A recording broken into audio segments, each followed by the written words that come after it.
Hello everyone, I am your social science educator. Welcome to Magnet Brains. So as you already know, last video में हम cover कर चुके हैं what is a state.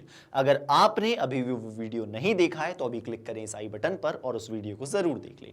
Now it's time for our next topic जो होने वाला है democracy and Republic. मतलब आज के इस लेक्चर में हम समझने वाले हैं कि एक्चुअल में डेमोक्रेसी क्या होता है, रिपब्लिक क्या होता है, इन दोनों के बीच में डिफरेंस क्या है और कैसे डेमोक्रेटिक रिपब्लिकन सिस्टम जो है हमारे इंडिया में वर्क करता है. तो चलिए स्टार्ट करते हैं और सबसे पहले समझते हैं कि एक्चुअल में डेमोक्रेसी क्या होता है. So democracy the rule of people. Democracy का एक्चुअल में मतलब क्या होता है? डेमोक्रेसी का मतलब होता है रूल ऑफ पीपल. इसे हिंदी में लोकतंत्र कहा जाता है. मतलब लोगों का यहां पर सिस्टम जो है उसे ही डेमोक्रेसी कहते हैं, जिसमें जो रूल होगा वो किसका होगा? कॉमन सिटीजन का होगा.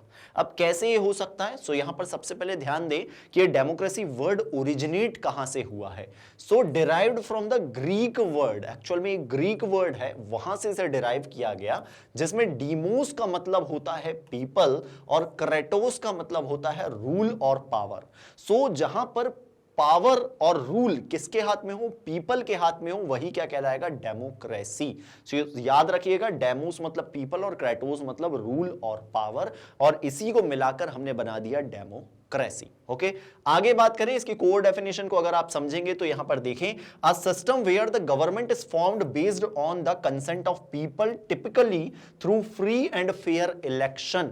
मतलब एक्चुअल में एक ऐसा फॉर्म ऑफ गवर्नमेंट, जो गवर्नमेंट फॉर्म हो रही है लोगों के कंसेंट से, जो वहां पर रहने वाले लोग हैं जब वो वोट देंगे तब एक गवर्नमेंट फॉर्म होगी. और वो वोट कैसे देंगे? सो वो फ्री एंड फेयर इलेक्शन में यहां पर टिपिकली वोट करते हैं और उसके बेसिस पर एक ग्रुप ऑफ पीपल को चुना जाता है जो उनके रिप्रेजेंटेटिव होते हैं, और वही होती है डेमोक्रेसी. सो आई होप आप समझ गए होंगे कि ये एक ऐसा सिस्टम है जहां पर गवर्नमेंट फॉर्म्ड हो रही है on the basis of consent of people, और उसे ही डेमोक्रेसी कहा जाएगा.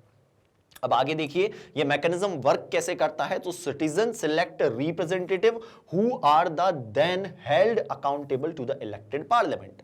सो यहां पर जो सिटीजन है वो क्या करते हैं? रिप्रेजेंटेटिव्स को इलेक्ट करते हैं, who are then held accountable to an elected parliament. तो वो इलेक्टेड जो पार्लियामेंट है उसके प्रति अकाउंटेबल होते हैं. मतलब अगर कोई भी एक्शन लिया जा रहा है तो उन सभी के लिए जवाब देना पड़ेगा, क्योंकि हमने उन्हें चुना है और वो कोई भी रूल रेगुलेशन हमारे लिए बना रहे हैं तो वो हमें जवाब भी देंगे. सो आई होप आप समझ पा रहे होंगे कि एक्चुअल में डेमोक्रेसी होता क्या है और किस तरीके से डेमोक्रेसी जो है वो वर्क करती है.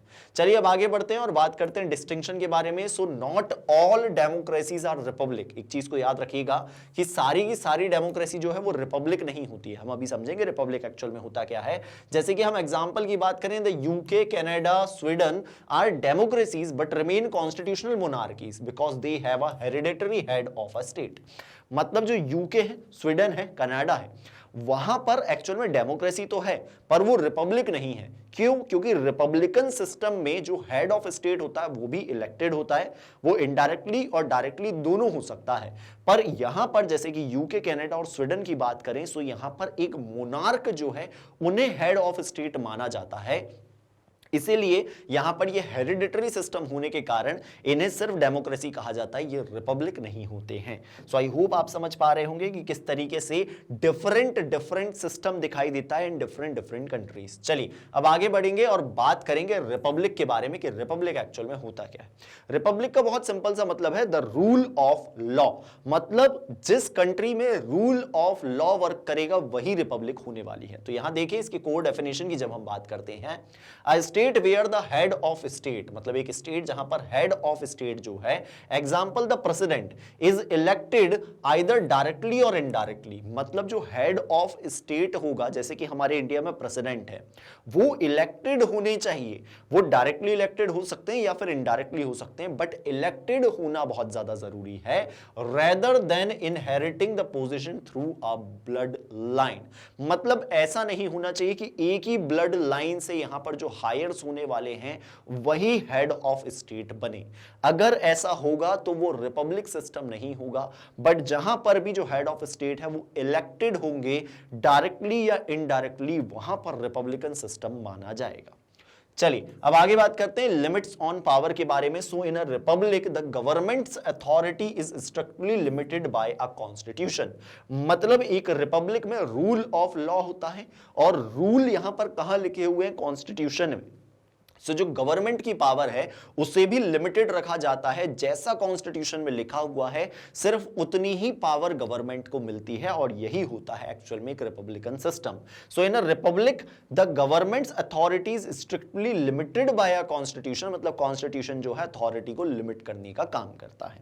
फिर समझिए इसके की प्रिंसिपल्स क्या होते हैं। So the rule of law supersedes the personal whim of any ruler preventing absolute और आर्बिट्री अथॉरिटी। सो एक्चुअली जो रूल ऑफ लॉ है वो किसी भी लीडर के, रूलर के जो पर्सनल विम होते हैं उसे यहां पर लिमिट करने का काम करता है, जिससे एब्सोल्यूट और आर्बिट्री अथॉरिटी जो है उसे प्रिवेंट किया जा सकता है। मतलब कोई भी पर्सन एज अ डिक्टेटर काम नहीं करेगा, वो एज अ रिपब्लिकन हेड काम करने वाला है, क्योंकि कॉन्स्टिट्यूशन उसकी पावर को लिमिट कर देता है। सो आई होप आप समझ पा रहे होंगे कि रिपब्लिकन सिस्टम एक्चुअल में क्या होता है और वो किस तरीके से वर्क करता है। जैसे कि हम एग्जांपल की बात करें, इंडिया, यूएसए एंड फ्रांस, इन सभी जगहों पर रिपब्लिकन सिस्टम फॉलो किया जाता है। जैसे कि हमारे इंडिया की हम बात करें, सो जो प्रेसिडेंट हैं वो नो डाउट अपनी पावर को यूज कर सकते हैं, बट उतनी ही पावर को यूज कर सकते हैं जितनी पावर उन्हें कॉन्स्टिट्यूशन के बेसिस पर दी गई है। वैसे ही जो हमारी गवर्नमेंट होती है वो भी अनलिमिटेड पावर यूज नहीं कर सकती, वो भी उतनी ही पावर यूज करेगी जितनी पावर उसे कॉन्स्टिट्यूशन में दी गई है। सो आई होप ये चीज आपको क्लियर हो गई होगी कि रिपब्लिकन और डेमोक्रेसीज जो हैं वो कैसे डिफरेंस होती है। चलिए अब यहां पर हम बात करेंगे द इंडियन डेमोक्रेटिक रिपब्लिक की। मतलब हमारे इंडिया में जो डेमोक्रेटिक रिपब्लिकन सिस्टम फॉलो किया जाता है वो क्या होता है, इसे समझिए। सबसे पहले हम बात करें हिस्टोरिकल चॉइस की। सो हमारे इंडिया में ये सिस्टम कब चूज किया गया एक्चुअल में? सो जैसा कि आप सभी को पता होगा, after nearly 200 year of British rule, मतलब हमारे इंडिया में कॉलोनियल रूल जो है वो लगभग 200 ईयर्स तक चलता रहा। So after nearly 200 years of British rule, India's constituent assembly debated extensively and choose to reject the British monarchial model. Actual में जो हमारे ऊपर रूल कर रहे थे वो थे ब्रिटिशर, और ब्रिटिशर फॉलो करते हैं मोनार्कियल सिस्टम को, मतलब मोनार्कियल मॉडल को।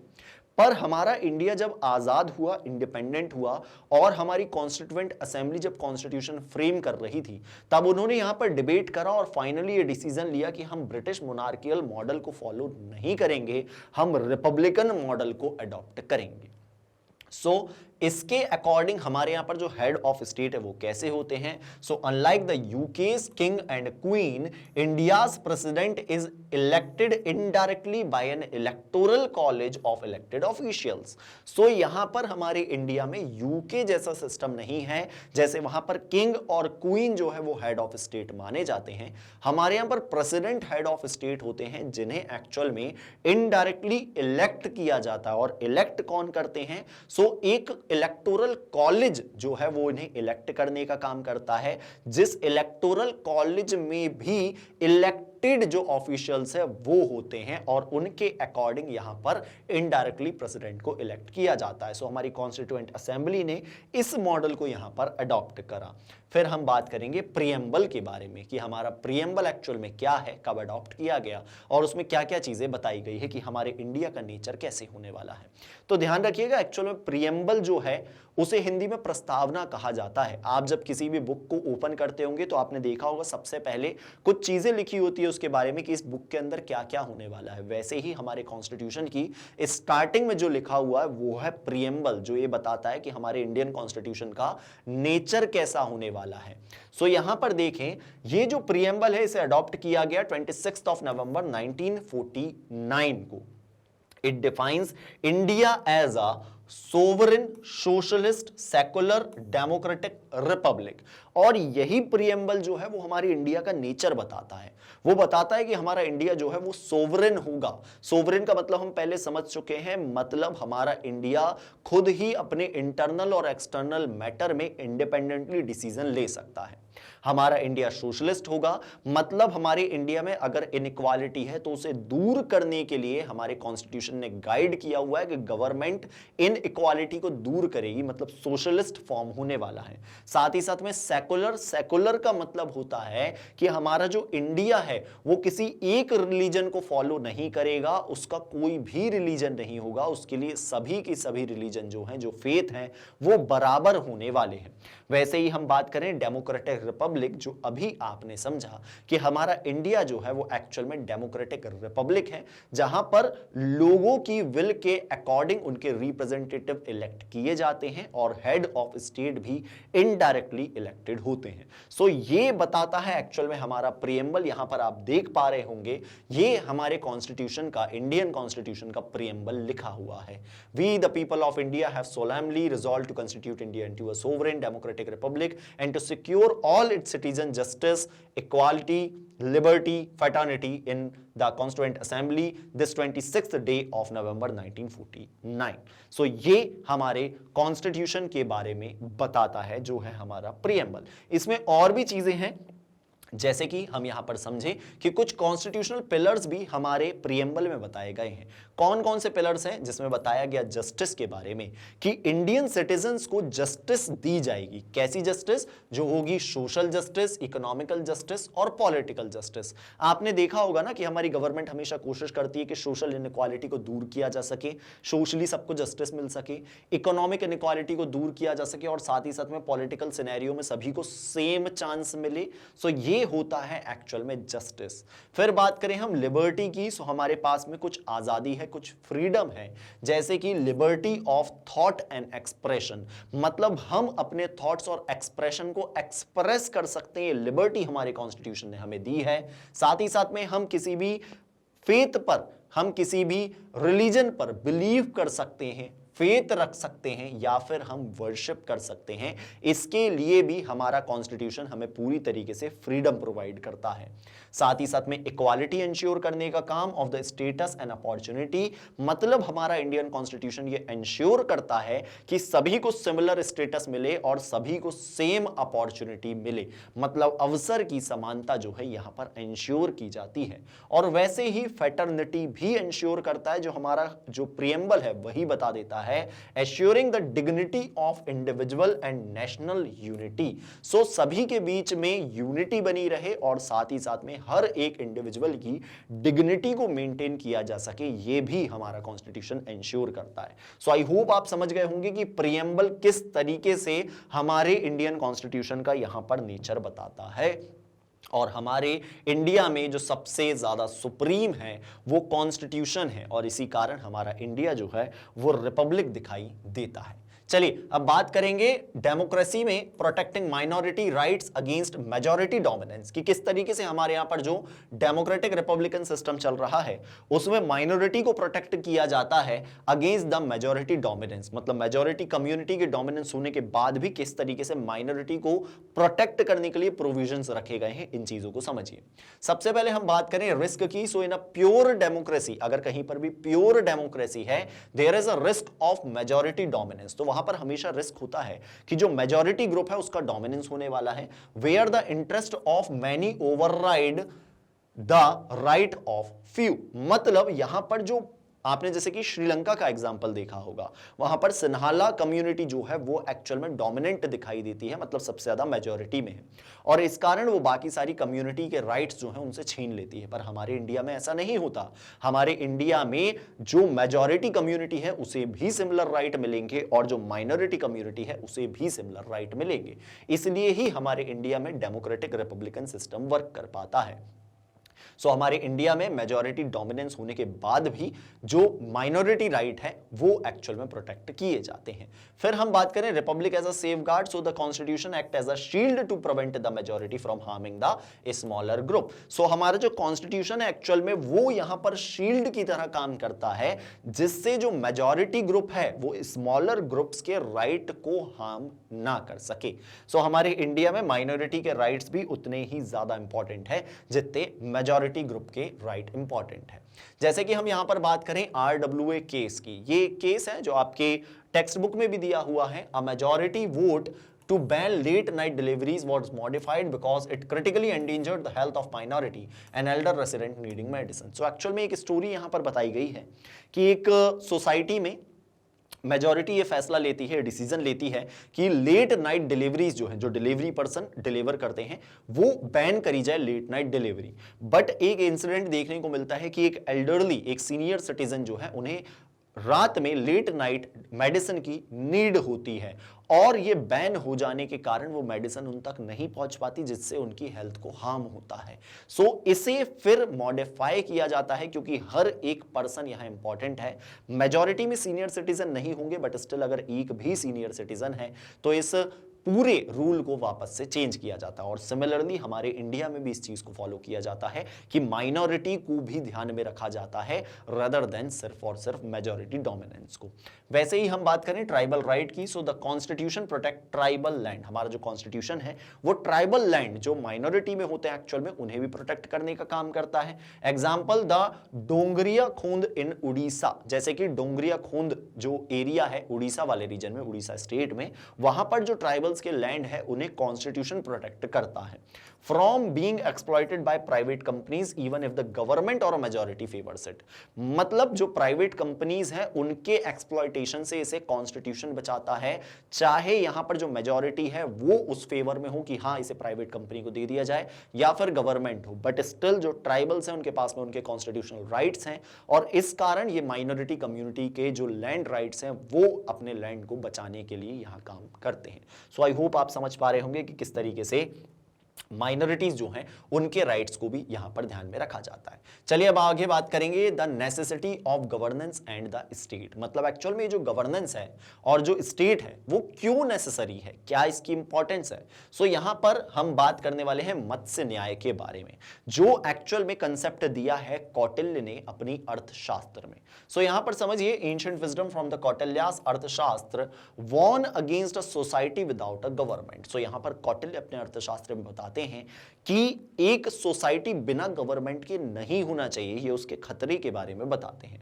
Where big fishes eat smaller fish, the powerful devour the weak. मतलब कौटिल्य अपने अर्थशास्त्र में बताते हैं अगर किसी भी स्टेट में गवर्नमेंट नहीं होगी तो जो मोस्ट इंफ्लुएंशियल पावरफुल पीपल हैं वो क्या करेंगे, वो वीक पीपल को डोमिनेट करेंगे और उनके राइट को उनसे छीन लेंगे। इसलिए गवर्नमेंट होना बहुत ज्यादा एसेंशियल होता है।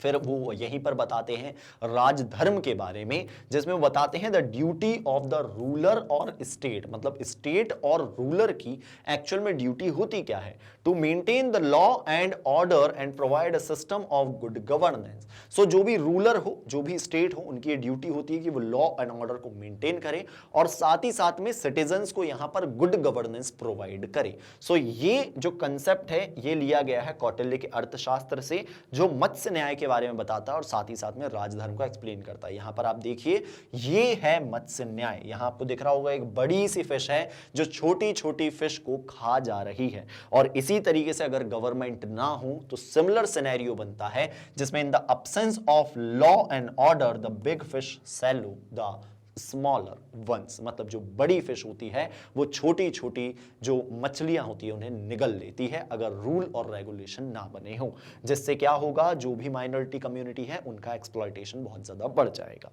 सो आई होप आप समझ पाए होंगे कि नेसेसिटी क्यों है गवर्नेंस की और स्टेट की। चलिए अब आगे बढ़ेंगे और बात करेंगे मॉडर्न स्टेट पावर के बारे में। So the state exercise legitimate authority through 3 organ. जो स्टेट है वो लेजिटिमेट अथॉरिटी यहां पर एक्सरसाइज करती है 3 ऑर्गन्स के थ्रू। कौन कौन से ऑर्गन है, जैसे कि पहला हो जाएगा लेजिस्लेचर, जो हमने पहले भी समझा, जो रूल रेगुलेशन बनाने का काम करता है, मतलब जो लॉज फ्रेम करता है। फिर होता है एग्जीक्यूटिव, जो इंप्लीमेंट करता है लॉस को और मेंटेन करता है ऑर्डर को, जैसे कि पुलिस सिस्टम जो है वो भी एग्जीक्यूटिव का ही पार्ट होता है। फिर हम बात करें जुडिशरी की, interpret loss and ensure justice, जो बॉडी इंश्योर करती है जस्टिस और इंटरप्रेट करती है लॉज को, मतलब जो एक्सप्लेन करती है कि ये जो लॉ है इसका जुरिस्डिक्शन कितना होने वाला है और ये कॉन्स्टिट्यूशनली वैलिड है या नहीं है, वो बॉडी होती है जुडिशरी। सो इस तरीके से जो मॉडर्न स्टेट है वो अपनी पावर को पूरी तरीके से एक्सरसाइज करती है through these 3 bodies. So I hope आप समझ गए होंगे कि मॉडर्न स्टेट किस तरीके से वर्क करती है। अब हम बात करेंगे लिमिट्स ऑन गवर्नमेंट पावर्स के बारे में कि गवर्नमेंट की जो पावर है उसे कैसे लिमिट किया जाता है। जैसे कि सबसे पहले हम बात करें preventing abuse. So while the government has the power to use force to maintain order, the constitution deliberately limits this power to prevent the arbitrary action by official. So जैसा कि आपको पता है कि गवर्नमेंट के पास में पावर है कि वो ऑर्डर को मेंटेन करने के लिए फोर्स का यूज कर सकती है, बट स्टिल जो हमारा कॉन्स्टिट्यूशन है वो डेलिबरेटली यहां पर लिमिट करता है इस पावर को, जिससे जो ऑफिशियल्स है वो आर्बिट्री तरीके से अपनी पावर को यूज ना करें। क्योंकि अगर किसी भी पर्सन को अनलिमिटेड पावर दे दी जाएगी तो वो उसका मिसयूज करना स्टार्ट कर सकता है। इसलिए ही हमारा कॉन्स्टिट्यूशन जो है वो सभी की पावर को लिमिट करने का काम करता है।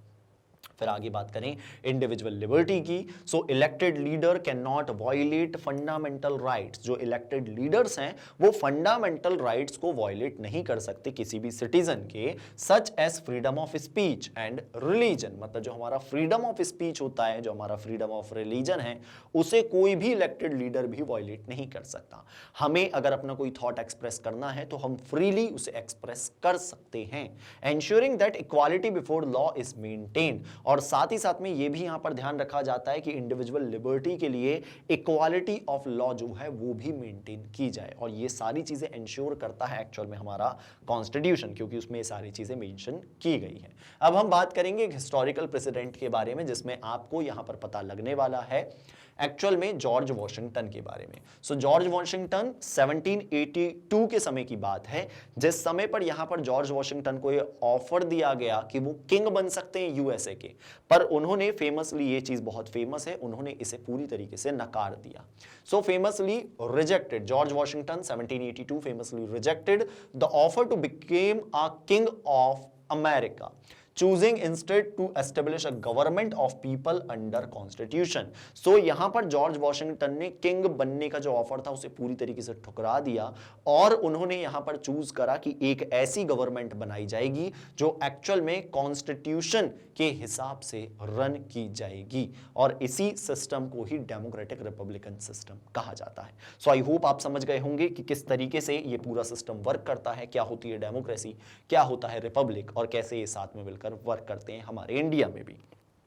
सो अगर आप ऐसे ही और वीडियोस देखना चाहते हैं तो आप विजिट कर सकते हैं हमारे यूट्यूब चैनल पर, या फिर हमारे मोबाइल एप्लीकेशन पर, या हमारी वेबसाइट पर, जहां मिल जाएंगे आपको ये सारे कोर्सेज, वो भी हाई क्वालिटी में एंड 100% फ्री। अगर आप चाहते हैं ई नोट्स या ई बुक्स तो आप डिस्क्रिप्शन में दिए हुए लिंक पर क्लिक कर सकते हैं। अगर आपको ये वीडियो पसंद आया है तो इसे लाइक जरूर करें, इसे शेयर जरूर करें, और चैनल को सब्सक्राइब करना बिल्कुल ना भूलें। Thank you.